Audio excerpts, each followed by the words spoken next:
my grandpa bought a house. They owned a house, and it's maybe about like on a couple of acres. It was in the city, but like, not a real city.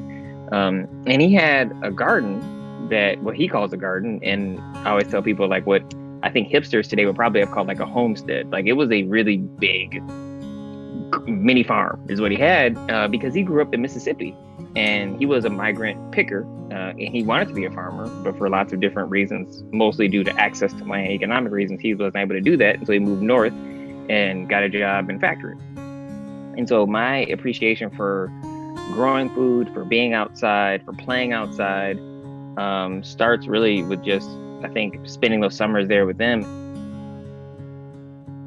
It's just that it's limited. And by that, I mean, it doesn't allow for an appreciation or in a way in which other communities and other groups of people and other ethnic identities might experience nature to count as environmentalism, right? And so whether it be the way in which indigenous folks practice environmentalism, or people of color, different groups practice it differently.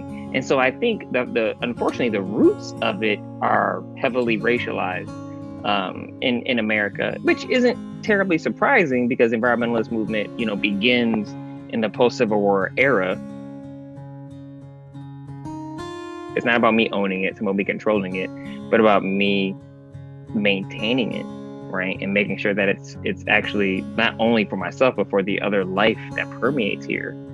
Recognizing that we all need each other to live and flourish, it changes the way in which you approach it, right? It changes the way in which you see yourself being in that space. It makes you hesitant to do anything that manipulates that space, because you understand how interconnected things are.